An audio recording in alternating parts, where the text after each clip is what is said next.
President Donald Trump has said that the US will not lift its blockade on Iranian ports. And our military fired on that cargo ship and took out its engine room. Strait of Hormuz. International shipping corridor. Northeast approach lane. Pre-dawn haze over contested water. 4:17 in the morning that a large U.S. expeditionary force has entered the corridor. One hostile vessel is attempting to force passage, and commanders have less than 1 hour to stop it before the sea lane fractures into open conflict. The ship moves through black water under partial running lights, its hull low and heavy, its upper decks layered with improvised shields, lookout posts, and reinforced access points. Small support craft drift nearby at standoff distance, while coastal surveillance from the Iranian shoreline watches every course correction and radio pulse. The surrounding terrain amplifies the danger. Narrow sea lanes, nearby islands, radar clutter, commercial traffic, and the constant risk that one misread signal could trigger a wider exchange. The vessel's crew believes geography protects them, politics restrains the enemy, and time favors anyone willing to gamble in confined water. Its strategic value is immediate. If it breaks through, the blockade's credibility collapses and every ship in the channel recalculates who controls the strait. Alpha Element approaches as the principal boarding force, tasked with taking control of the vessel's main access points and securing movement between the outer deck and the interior compartments. Their problem is visibility: spray, darkness, steel surfaces, and a ship designed to turn every ladder well and doorway into a choke point. Every second they spend at the edge of the hull increases exposure. Bravo Element moves to isolate the ship from external interference. Their mission is containment: keep nearby hostile boats from closing, prevent the transfer or destruction of key cargo, and hold a perimeter around the target long enough for the seizure to stick. Their challenge comes from range compression. On open water, distance closes fast, and hesitation turns small craft into immediate threats. Charlie Element handles technical seizure and ship control objectives. They move for the bridge, the communication spaces, and the compartments that matter most if the vessel intends to transmit, scuttle, burn records, or alter course. Their challenge is uncertainty inside the hull. They do not know which doors have been reinforced, which spaces have been abandoned, or which corridors have been prepared as delay points. Delta Element functions as overwatch, reserve, and casualty response. They support the boarding action, monitor broader maritime traffic, and prepare to reinforce any stalled section of the operation. Their challenge is timing.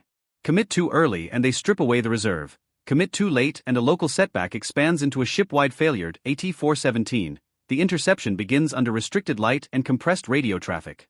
U.S. forces order the vessel to halt, declare intent to board, and reposition surrounding assets to seal off the immediate lane. The targeted ship continues forward and attempts to gain distance rather than comply. Command interprets the movement as refusal and authorizes seizure. 3 minutes into the operation, fast-moving boarding teams close the final distance and begin the transfer onto the outer structure of the vessel. Crew members on the target ship try to obstruct access with locked gates, angled metal barriers, and sudden shifts in deck lighting. The delay works for seconds, not minutes. The first foothold is established and the operation crosses from interception to physical control. At 4:21, the outer deck turns into the first contest for initiative. The boarding force clears exposed positions, pushes past improvised obstacles, and marks safe routes for follow-on movement. The crew resists through confusion, compartment closures, and attempts to split the boarders into separated groups. U.S. forces keep momentum by controlling junctions instead of chasing every contact.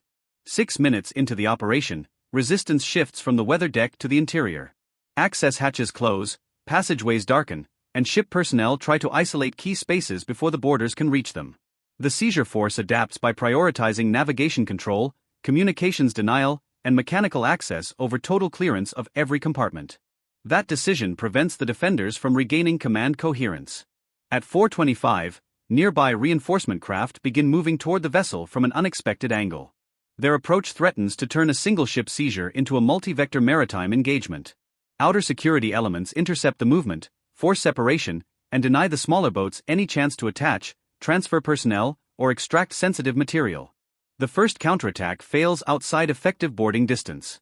9 minutes into the operation, the interior fight turns technical rather than purely physical. The assault force must determine who controls the bridge, whether the ship can still transmit, and whether any critical spaces have been rigged for destruction or fire. The crew tries to burn time by abandoning obvious routes and forcing movement through alternate access points. That effort slows the seizure but does not stop it. At 4:29, Charlie Element reaches the spaces that matter most to the ship's ability to influence events beyond its own hull.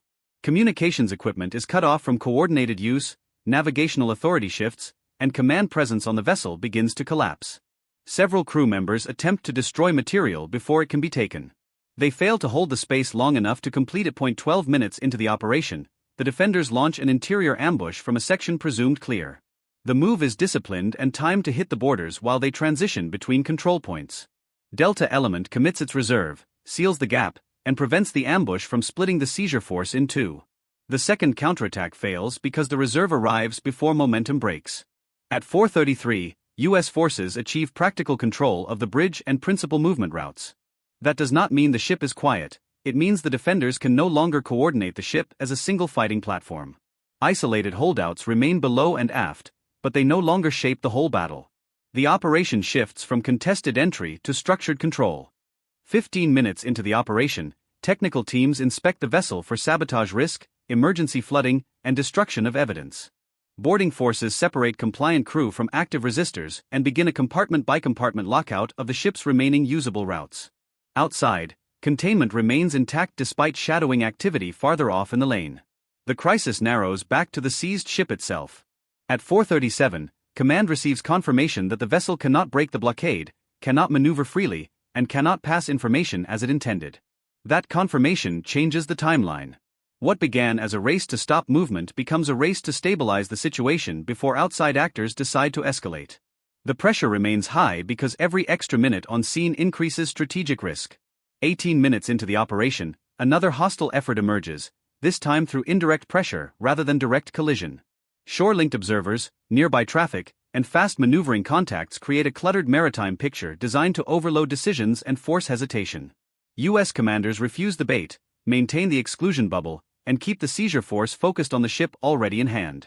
The third attempt to disrupt the operation fails because the operational picture stays disciplined. At 4:41, the boarding force completes the turnover from assault to custody. Movement logs are secured, communications devices are seized, and the crew's ability to alter the ship's narrative begins to disappear alongside its ability to alter course. The defenders lose the final advantage they believed they still held: uncertainty. Once the vessel's internal state becomes legible, its resistance options shrink sharply.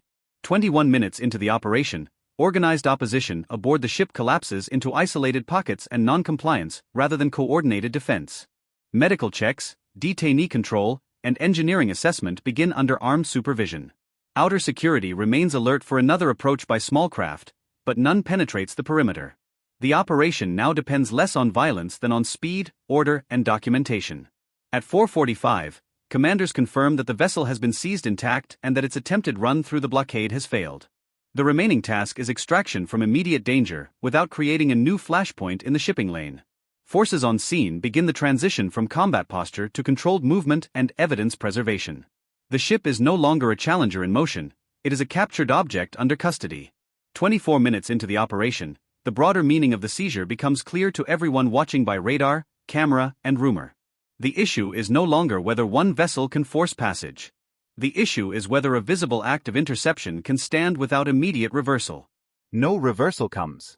At 4:49, the final confirmation reaches command channels across the formation. The vessel is secure, its crew is under control, and its attempt to break the blockade has ended in failure. The surrounding water remains tense, but the tactical question is closed. The larger political question has only begun. U.S. Army Rangers, 0 killed, 3 wounded. Enemy forces, 11 killed, 17 wounded, 26 captured.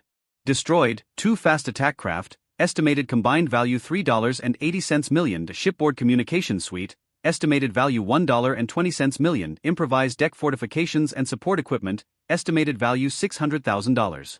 The defenders believed confined water, layered steel, and the fear of escalation would keep their vessel beyond forced seizure. The Rangers proved that speed, compartment control, and disciplined maritime isolation can break that assumption in minutes. Army Rangers execute high-risk direct action missions under compressed timelines and hostile conditions.